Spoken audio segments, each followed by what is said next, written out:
Hello everyone. तो आज हम डिस्कस करेंगे इकोनॉमिक आइडियाज़ ऑफ वीज़र। इनका पूरा नाम जो था वो फ्रेडरिक वॉन वीज़र था। टाइम पीरियड था इनका 10 जुलाई 1851 से 22 जुलाई 1926 तक।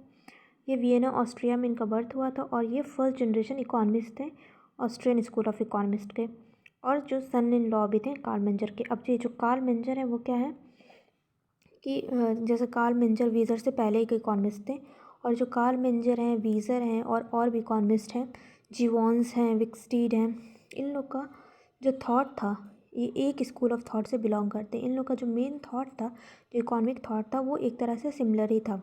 उनका जो मेन मानना था कि जो कोई भी कमोडिटी है उसकी जो मतलब उससे उसका यूटिलिटी क्या है, उसकी वैल्यू क्या है, वो उस पर डिपेंड करती है कि उससे एक कंज्यूमर को कितना सेटिस्फैक्शन मिल रहा है। और वही क्लासिकल स्कूल ऑफ थॉट है जो इसमें एडम स्मिथ हैं, रिकार्डो, उन लोग का अलग मानना था। उन लोग का था कि जितने लेबर इंक्लूड हो रहे हैं किसी भी कमोडिटी को बनाने में, उसका बेनिफिट, उससे उसकी यूटिलिटी मतलब डिराइव करा जाता है, उसकी वैल्यू निकाला जाता है, नेचुरल वैल्यू, एक्सचेंज वैल्यू। और इन लोग का बस ये थोड़ा सा डिफर करता है, ये लोग मानते थे यूटिलिटी पे और वो लोग मानते थे लेबर पे। तो जो वीज़र हैं, कार्ल मेंजर हैं, ये दोनों जो हैं एक ही उससे स्कूल ऑफ थॉट से हैं। अब जो वीज़र है उनका मेन वर्क है the origin and principal laws of economic value जो 1884 में आया था, नेचुरल वैल्यू 1889 में, और the theory of social economics 1914 में। अब इनके इकोनॉमिक आइडियाज़ हैं। पहला है method of study, scientific investigation method. इनका जो मेन मेथड था, स्टडी किसको प्रेफर करते थे, वो साइंटिफिक मेथड को प्रेफर करते थे कि कोई भी चीज़ जो साइंटिफिक बेस पे मतलब पूरा साइंटिफिक उस पर इन्वेस्टिगेशन हुई हो उसी को ये प्रेफर करते थे, वैसे स्टडी को। फिर है natural value, he criticize the classical labour cost theory of value, instead he developed marginal utility theory of value. उन्होंने पहले हम बताए थे कि जो भी ये सारे थे इस स्कूल ऑफ थॉट के, वो क्या उनको क्रिटिसाइज़ करते थे जो क्लासिकल थॉट था कि जो मतलब लेबर जितने लग रहे हैं उस बेसिस पे उसकी वैल्यू डिफाइन करते थे वो लोग की। Labour cost theory of value थी ना उनकी, कि जितने एक चीज़ को बनाने में जितने लेबर लग रहे हैं उतना उसका वैल्यू रहेगी। और ये लोग क्या करते थे कि उसकी यूटिलिटी, मार्जिनल यूटिलिटी कितनी है, उसके बेसिस पे उसकी वैल्यू डिफाइन होगी। According to him value came from utility. He define natural value in two categories, subjective use value and subjective exchange value. जिस तरह से उसमें यूज़ वैल्यू, एक्सचेंज वैल्यू था, उसी तरह इसमें भी है। यूज़ वैल्यू में क्या होता है कि कोई भी कमोडिटी यूज़ कर रहे हैं उसके यूज़ करने में उसके क्या बेनिफिट मिल रहा है। और एक्सचेंज वैल्यू मतलब अगर दो ऐसी कमोडिटी हैं, दोनों सेम यूटिलिटी देती हैं, तो उनको एक्सचेंज करने पे भी वो मतलब एक्सचेंज हो सकती हैं। और कोई भी कमोडिटी का जो है एक्सचेंज वैल्यू तभी होगी जब उसकी यूज़ वैल्यू है। ऐसा नहीं है कि एक्सचेंज वैल्यू है और उसकी यूज़ वैल्यू कोई है ना है। यूज़ वैल्यू, एक्सचेंज वैल्यू तभी होगी जब उसकी यूज़ वैल्यू भी हो।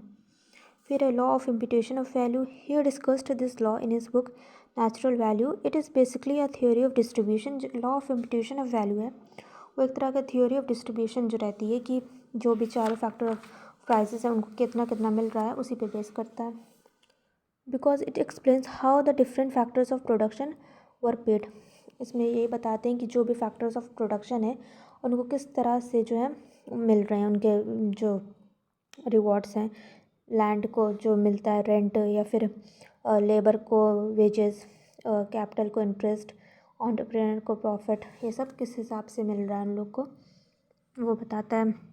और इसमें ये भी है कि लाइक अगर कोई चीज़ बन रही है, जैसे कि गेहूँ है, गेहूँ से आटा बन रहा है, तो जो आटा है उसका प्राइस तभी बढ़ेगा जब वो गेहूँ का मतलब वो गेहूँ का आटा अगर है उसका प्राइस बहुत ज़्यादा हो रहा है, तो उस हिसाब से उस गेहूँ का भी प्राइस भी बढ़ेगा, क्योंकि वो अच्छी क्वालिटी का होगा तभी उस आटे की प्राइस बढ़ रही है, इस हिसाब से उसके गेहूँ की भी प्राइस बढ़ेगी।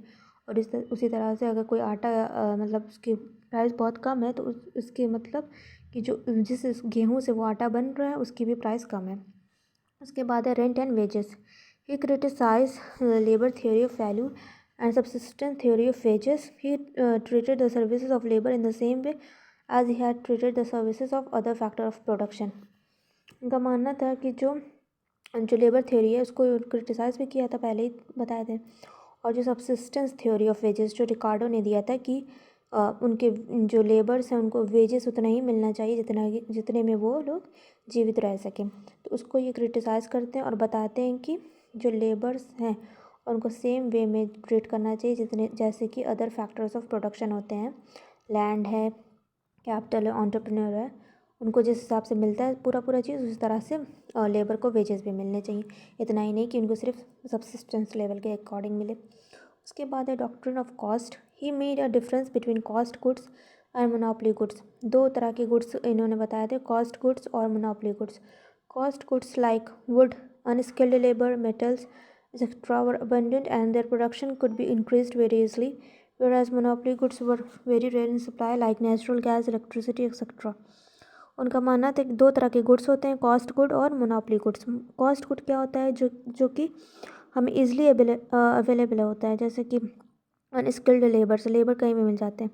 उसके बाद वुड है, मेटल्स हैं, उनके टाइम में जो इन्होंने बताया था, ये सारे हैं कॉस्ट गुड। और मोनोपोली गुड्स क्या होते हैं, जो कि ज़्यादा ईजिली अवेलेबल नहीं होते, उसकी सप्लाई जो है लिमिटेड रहती है, बहुत ही रेयर होती है, जैसे कि नेचुरल गैस है, इलेक्ट्रिसिटी है, ये सारे मोनोपोली गुड्स हैं। उसके बाद बताया था इन्होंने सोशल इकॉनमी के बारे में। In his book theory of social economic he talks about social economy. He pointed out that in society there is always social conflicts. उन्होंने ये बताया था अपनी बुक में थ्योरी ऑफ सोशल इकोनॉमिक्स में, सोशल इकॉनमी के बारे में। He pointed that in society there is always social conflicts. मतलब कोई भी सोसाइटी उसमें हमेशा सोशल कॉन्फ्लिक्ट्स होते ही है, कभी एक क्लास ऊपर रहेगा कभी दूसरा नीचे, ऐसे हर पीरियड में कोई ना कोई कॉन्फ्लिक्ट रहता है। जैसे कि पहले के टाइम में रहते थे लैंड ओनर्स, रहते थे लेबर्स, रहते थे ये सब। उसके बाद इस टाइम भी हैं एंटरप्रेन्योर हैं और वर्कर्स हैं। तो मतलब हर टाइम जो है क्लास रहता ही है, class conflicts. In social economy there were 3 types of goods are used by everyone by poor and middle class and last rich class which are used by 3 people luxury inferior and intermediate goods। इनका मानना था कि society में 3 तरह के class होते हैं, poor class, middle class और रिच क्लास। और 3 तरह के गुड्स भी होते हैं, इन्फीरियर, इंटरमीडिएट और लग्जरी। जो इन्फीरियर गुड्स होते हैं वो पुअर पीपल यूज़ करते हैं, इंटरमीडिएट जो रहते हैं वो मिडिल क्लास यूज़ करता है, और जो लग्जरी गुड्स रहते हैं वो रिच क्लास यूज़ करता है। ही बिलीव्ड इन ट्रेड यूनियंस। जो लेबर अपना ट्रेड यूनिट्स बनाते हैं कि एक साथ इकट्ठा होकर अपना वेजेस के लिए लड़ते हैं, कि उनकी वेजेस बढ़ाने के लिए जो भी वो करते हैं एक साथ मिलके, उस पर वो बिलीव करते थे। To him the aim of state should be protection and development of social production. उनका मानना था कि जो एम है उसका क्या मेन मोटिव होना चाहिए कि अपने स्टेट को प्रोटेक्ट करे और उसके डेवलपमेंट में मदद करे। तो ये सारे आइडियाज़ थे वीज़र के। अब नेक्स्ट होगा एक स्टेट का।